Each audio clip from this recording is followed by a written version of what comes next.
Yeah, I don't know, maybe like a drum circle intro?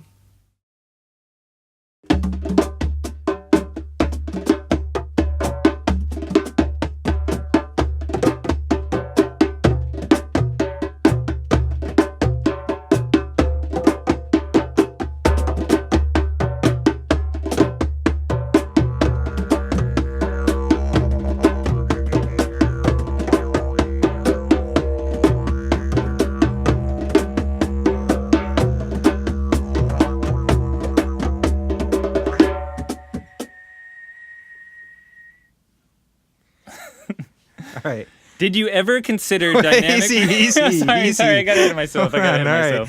Okay, my name is Ashkahn. I'm Graham, and today's question is, have you ever considered dynamic pricing based on a dwindling number of available appointments, or differential pricing based on typically more busy and less busy times of your day/week? Okay. Supply and demand for the econ majors. Which we are not, so... Yeah, thank you for clarifying. That was a great question, by the way. I just wanted...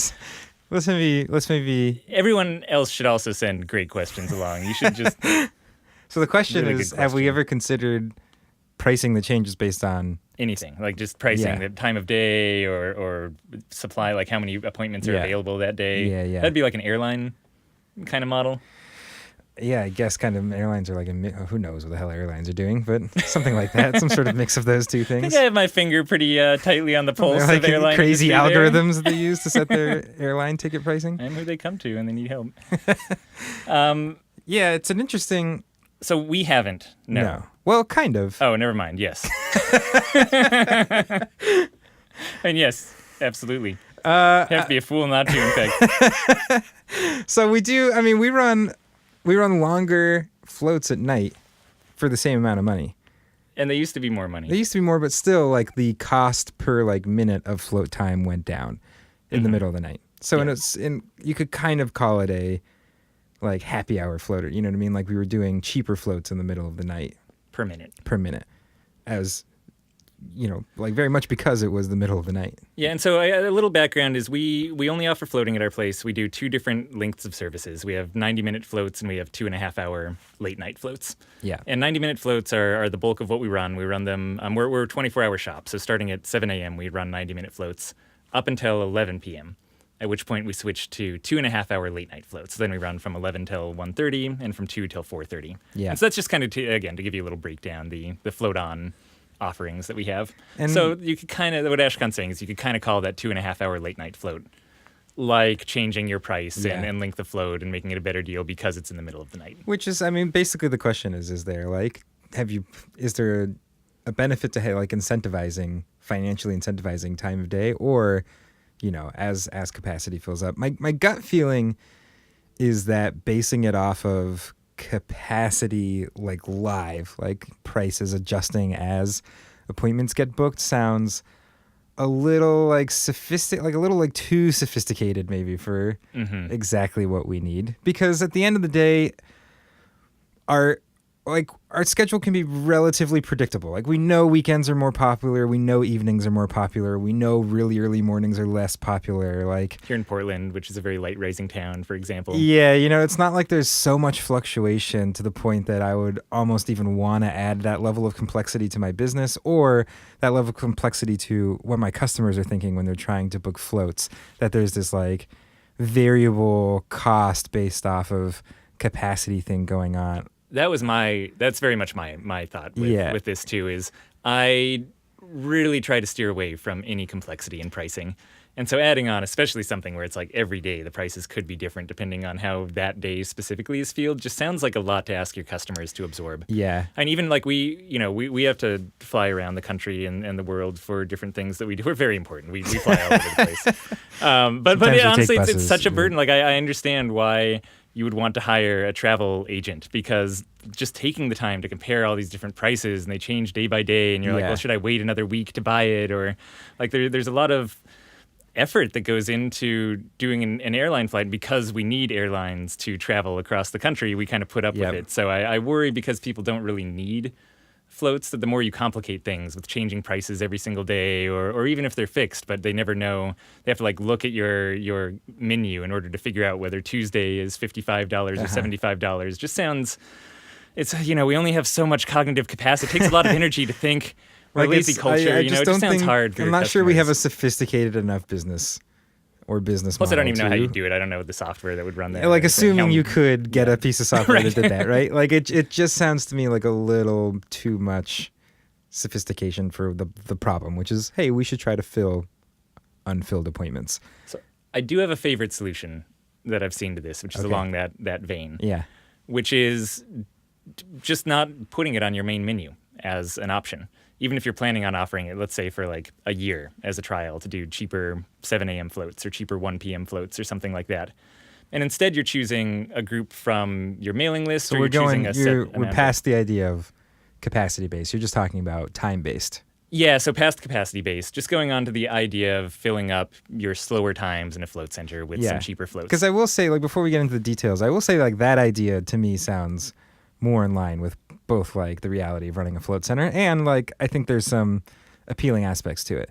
Like, there's pitfalls and stuff, and we can get into that. But, like, yeah, we just know there are lighter times in the day than there are others, and discounts are how you incentivize people to do things. So using discounts to incentivize people to book less popular times feels to me like a very logical conclusion. And that's how I'd offer it, too, is as a discount, not as if you float at this time of day, then floats are this price or something like that necessarily. Like 7 a.m. floats are just this price. Right. I really like the idea of keeping your menu, again, as simple as possible. It's like the happy hour. It's the happy hour concept. Yeah, right. And then only, like, in my mind, you're also not saying on your menu, happy hour is every day from this time to this time. But you are required to buy a drink to get the float price. I'm following you. I'm with you here.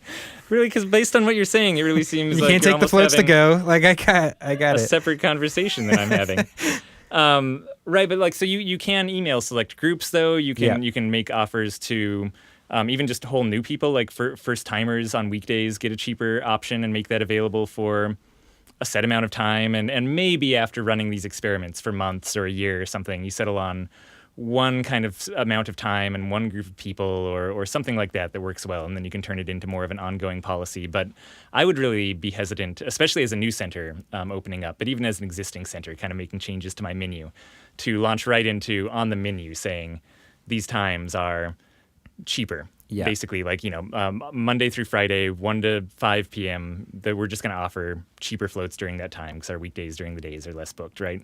Because then then people get used to that and you have to correct the menu if you decide to change it. Like, it's so much less risk if you do it as a discount. You don't have to make it available to everyone, which means you might still have people paying full price during that. So I guess my personal favorite way that I've seen this implemented, and I have seen centers do it, where they do have, early morning floats or midday floats are cheaper, and that's just permanently attached to the menu. I've also seen membership structures kind of built around it. Mm-hmm. So I've seen like this tier of membership gets you, whatever, like unlimited floats during these times of the day/week, and then this many floats on the weekend.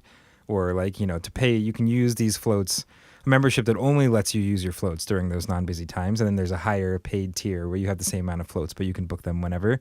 So I've seen kind of that logic built into it before too.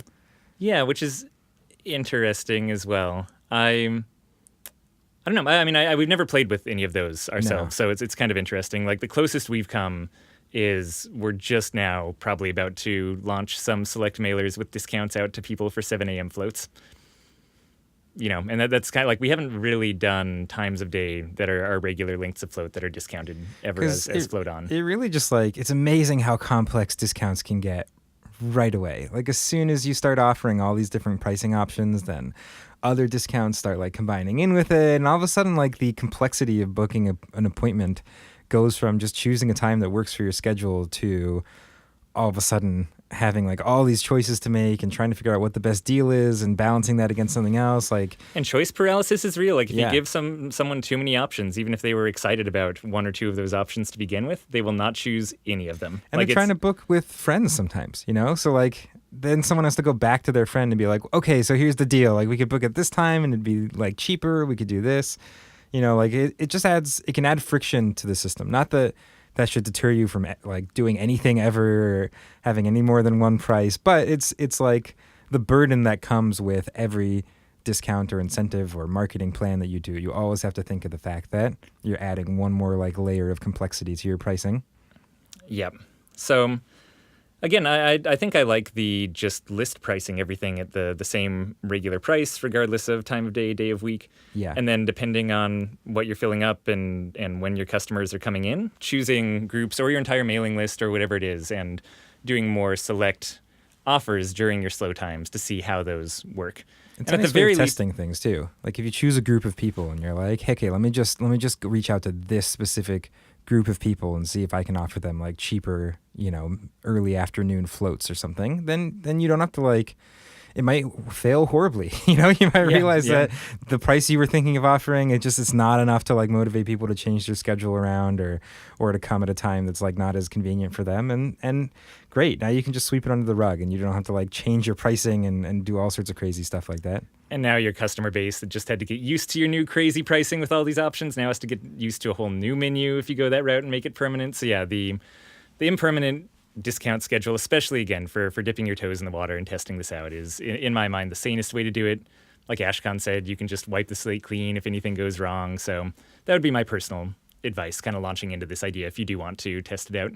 Yeah, I think it's basically like I like the concept and I would just like tread very carefully and take a baby step forward like at a time to kind of figure out what works and where's the right spot and the right way of presenting it, and just really keeping an eye on not having it like totally change the structure of your business right away. Yeah, and definitely keep your offerings simple even within that. If Monday has a different price than Tuesday, which is different from Wednesday and Thursday, like all of that starts to get a lot to absorb. If all you have is a weekday during business hours, like 9 to 5 on Monday through Friday, it's cheaper, and everything else is the same, that's something people can absorb, or like only 7 a.m.s are cheaper is something that people can absorb. So even within the context of, even if you go the route of just emailing out discount codes, still try to keep what those discount codes are for digestible and singular and very understandable in an easy way, and don't mix too many things in there.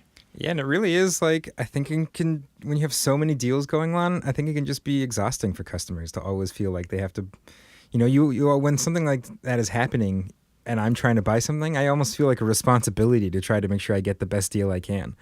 Like that's why buying plane tickets, like I don't just hop on and be like, this one looks good. It takes 2 hours of being like, well, let's look at this other site too. Like it might be $13 cheaper if we fly through Nebraska.